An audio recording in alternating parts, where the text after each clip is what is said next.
오늘의 10분 말씀. 오늘 본문은 에스라 8장 21절부터 36절 말씀입니다. 이 말씀은 우리 인생의 영적 여정을 보여주는 장면입니다. 하나님께서는 율법학자 에스라를 통해 이스라엘 백성의 제2차 기환을 준비하게 하십니다. 에스라는 아하와 강가라는 곳에서 사람들을 모으게 되는데요. 이 지명은 지금 어디인지 정확히 알 수 있는 곳은 아닙니다. 중요한 건 이곳에서 스스로 자원하여 돌아가겠다라고 나선 사람들의 명단이 8장 초반부에 기록되어 있다는 것입니다. 1차 기환 때는 남자들의 숫자만 보면 약 5만 명 정도의 사람들이 돌아왔습니다. 하지만 2차 기환은 그에 비해 아주 적습니다.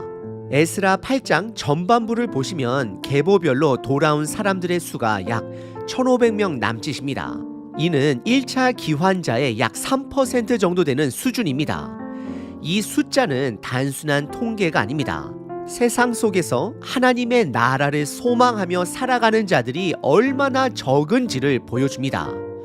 특히 놀라운 사실은 이들 중에서 레위 사람은 단 한 명도 없었다라는 점입니다. 에스라는 레위 사람들을 찾기 위해 사람을 보내고 그 결과 38명의 레위 사람과 220명의 느디딤 사람, 즉 성전에서 봉사하는 이방 출신 종들이 합류하게 됩니다. 그리고 오늘 본문은 그 기환을 앞두고 에스라는 첫째 딸 아하와 강가에서 금식을 선포합니다. 왜 금식을 했을까요? 이들은 약 5, 6개월간의 긴 여정을 떠나야 했고 그 길에는 강도와 적들이 도사리고 있었습니다. 하지만 에스라는 왕에게 군사나 마병을 요청하지 않았습니다. 오직 하나님의 도우심만을 의지하기로 결단한 것입니다. 그래서 금식하며 겸손히 하나님께 기도합니다. 금식은 단순히 음식의 곡기를 끊는 것이 아닙니다. 내 힘을, 내 능력을 내려놓고 하나님만 의지하겠습니다라는 영적 태도의 고백입니다. 이들의 여정은 마치 두 번째 출애굽과도 같습니다. 죄로 인해 흩어졌던 백성이 하나님의 은혜로 다시 예루살렘으로 돌아가는 것입니다. 그리고 그 목적은 예배였습니다. 하나님께 제사를 드리고 하나님 앞에서 다시 새로운 삶을 시작하는 것이었습니다. 여러분, 우리는 이 땅에서 살지만 이 땅에 속한 자들이 아닙니다. 하나님의 나라를 소망하며 살아가는 순례자이고 청지기입니다. 세상에 많은 사람들이 있지만 그중 참된 하나님의 나라를 사모하는 사람은 매우 적습니다. 그러니 우리 모두 깨어 있어야 합니다. 오늘 말씀을 통해 우리 삶의 목적이 선명해지기를 바랍니다. 왜 예배하며 살아야 하는지, 왜 하나님만을 의지해야 하는지를 다시 한번 붙잡게 되기를 바랍니다. 오늘 본문은 크게 세 부분으로 나눌 수 있습니다. 첫째, 에스라의 금식 선포. 둘째, 제사를 위한 예물 운반자의 임무. 셋째, 예루살렘 도착입니다. 첫 번째 본문은 에스라의 금식 선포로 21절서부터 23절입니다. 21절에 에스라는 지금 페르시아에서 예루살렘으로 돌아가는 2차 기환 여정을 준비하고 있습니다. 출발 직전 아하와 강가라는 장소에서 온 백성 앞에서 금식을 선포합니다. 오히려 먼 여정을 앞두고 잘 먹어야 되지 않을까요? 그는 왜 금식을 선포했을까요? 그들은 약 5개월 이상 걸리는 긴 여정을 앞두고 있었습니다. 길에는 강도들도 있었고 약탈자도 있었습니다. 여성과 아이들, 많은 재물을 가지고 가는 이 여정은 위험천만한 길이었습니다. 하지만 에스라는 페르시아 왕에게 군사적인 보호를 요청하지 않았습니다. 그는 전적으로 하나님의 도우심을 구합니다. 그래서 백성들과 함께 하나님 앞에서 스스로를 낮추고 금식하며 간구합니다. 반복합니다. 함께 하나님 앞에서 스스로를 낮추고 금식하며 간구합니다. 여기서 스스로를 겸비하다며 라는 표현은 단순한 겸손이 아닙니다. 완전히 자신을 낮추고 죽이고 하나님의 능력 외에는 아무것도 의지하지 않겠다라는 결단의 고백입니다. 이 장면에서 앞서 말씀드린 주제에 우리는 이 땅에 속하지 않고 하나님 나라를 소망하며 살아가는 순례자라는 사실과 깊이 연결이 됩니다. 순례자는 자기 힘으로 가지 않습니다. 하나님을 의지하며 그분의 뜻을 찾으며 걷는 삶입니다. 그리고 22절에 에스라는 페르시아 왕 아닥사스다에게 말한 자신의 고백을 떠올립니다. 그는 왕에게 말하기를 우리 하나님은 자기를 찾는 자에게 선을 베푸시는 분이라고 고백했습니다. 그래서 그는 군대와 마병을 요청하지 않았습니다. 요청할 수는 있었지만 오히려 자신의 신앙의 고백을 붙든 것입니다. 우리는 여기서 한 가지를 배워야 합니다. 믿음의 고백은 책임이 따릅니다.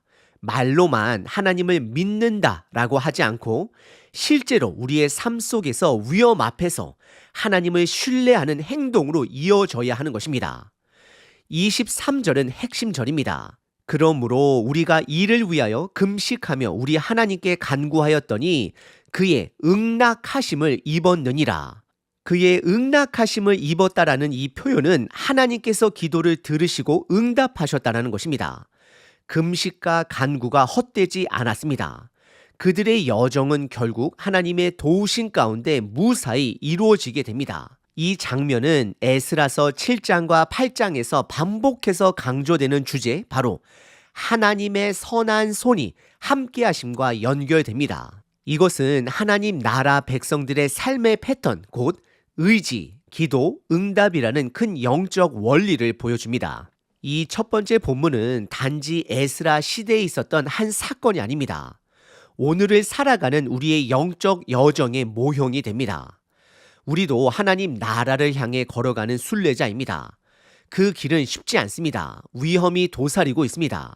때론 우리의 자녀와 가정, 삶의 소유를 위협하는 현실을 마주할 때도 있습니다.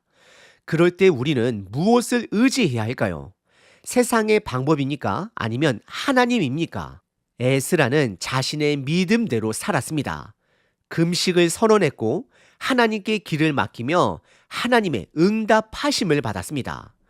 우리의 삶도 마찬가지입니다. 나의 힘이 아닌 하나님의 능력을 의지하는 삶, 하나님의 뜻을 찾기 위해 내 자아를 꺾고 엎드리는 태도, 그것이 금식의 영적 태도입니다. 그리고 우리가 나아가야 할 길, 우리의 예루살렘은 예배의 자리입니다. 하나님의 백성은 예배하기 위해 돌아가는 사람들입니다. 말씀 앞에 서고 하나님 앞에 서기 위해 돌아가는 사람들입니다. 두 번째 본문은 예배를 위한 예물 운반자의 임무입니다. 24절서부터 30절입니다.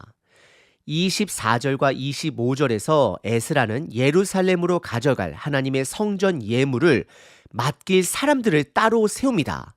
그냥 아무 사람에게 맡기지 않았습니다. 제사장들 중 12명, 그리고 그들과 함께하는 레위 사람 10명, 이들을 하나님 앞에 따로 세워 구별하여 맡깁니다. 여기서 우리는 재정의 투명성을 볼 수 있습니다. 하나님의 일에는 사적인 유익이나 감정이 개입되지 않도록 공개적이고 신중한 분배와 위임이 이루어지고 있습니다. 이것은 오늘날 교회와 우리 개인 삶에서도 중요한 가르침입니다.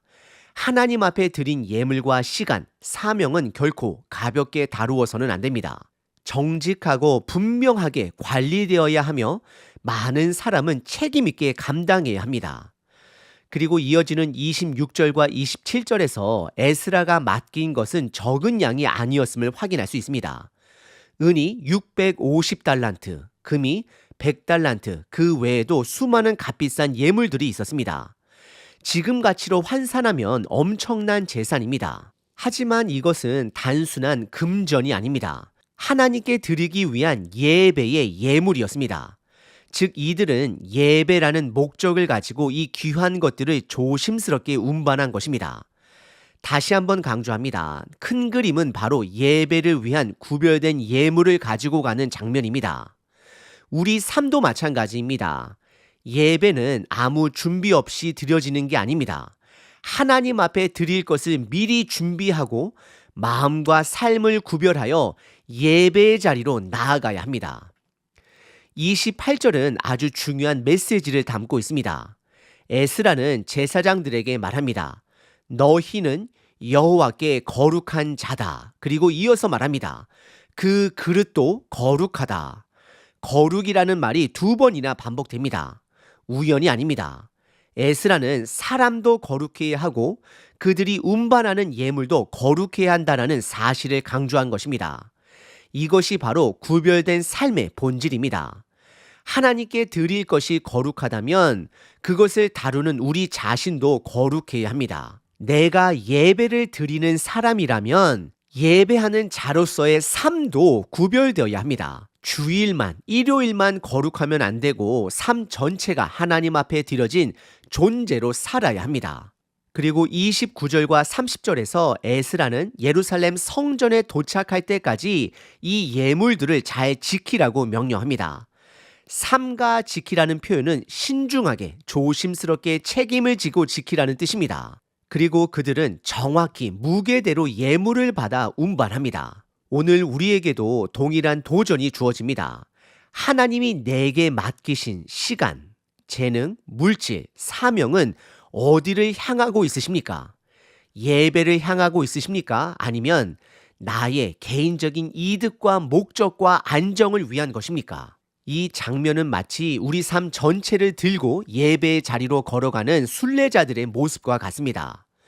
하나님 앞에 드릴 예배를 손에 들고 예루살렘을 향해 조심스럽게 걸어가는 그들처럼 우리도 예배 자리로 걸어가고 있는 존재입니다.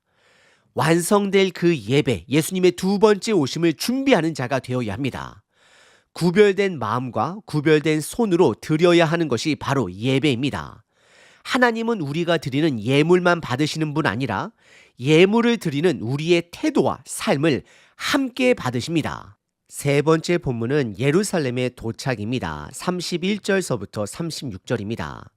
31절에 드디어 긴 여정의 시작을 보여줍니다. 출발일은 첫째 달, 12째 날, 즉 6월절이 있는 달입니다. 출애굽에서도 자주 등장하는 그 첫 달입니다. 그들은 아하와 강가에서 출발해 예루살렘으로 향했습니다. 중요한 표현이 하나 있습니다. 우리 하나님의 손이 우리를 도우사. 이 표현은 에스라서 전체에서 반복되는 핵심 주제입니다. 에스라 7장과 8장에서 약 원어로 보시게 되면 6번 이상 등장하는 구절들입니다. 하나님의 손이 에스라와 백성들을 도우셨고 특별히 대적들과 매복한 자들의 손에서 건져주셨습니다. 앞서 금식하며 기도했던 23절의 응답이 구체적으로 여기서 성취됩니다. 그들은 군대나 마병이 없이 떠났지만 하나님의 손이 그들을 보호하셨습니다. 이것이 바로 우리가 걷는 믿음의 여정입니다. 기도로 시작한 길은 하나님의 손으로 마무리됩니다. 32절과 33절에 보시면 예루살렘에 도착한 그들은 먼저 3일의 쉼의 시간을 갖습니다. 3일 동안 머문 뒤 예루살렘 성전에서 가장 중요한 일을 수행합니다. 바로 하나님께 드릴 예물들을 성전의 제사장들에게 정식으로 인도하는 일입니다. 이 과정도 매우 질서 있고 신중하게 이루어집니다. 단지 가져온 물건을 전달하는 것이 아니라 책임 있는 사람들 앞에서 정확하게 넘깁니다.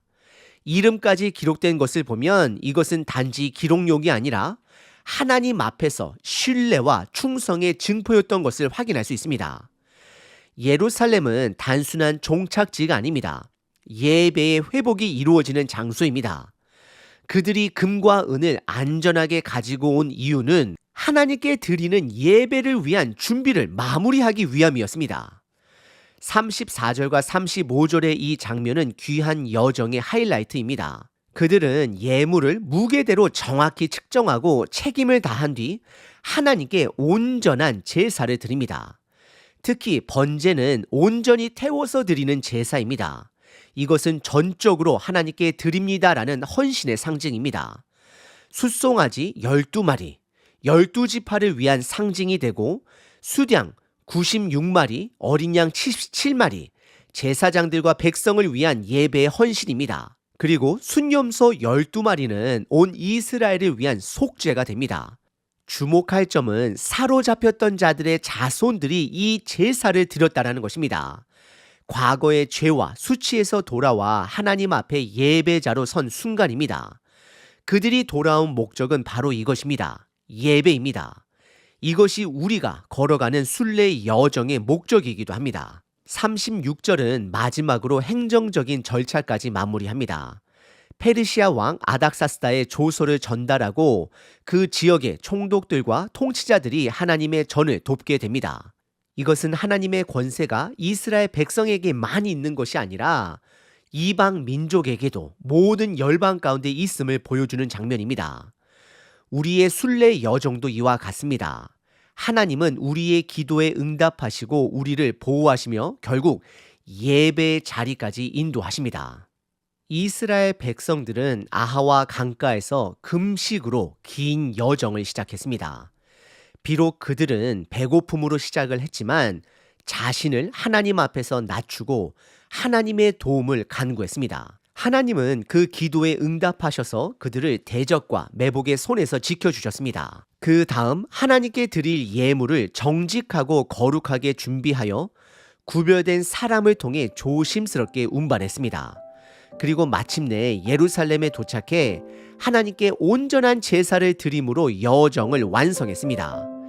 이 세 장면은 단순한 역사적 사실이 아닙니다. 이것은 오늘을 살아가는 우리의 삶의 영적 여정을 비추는 거울입니다. 우리도 금식의 태도로 살아가야 합니다.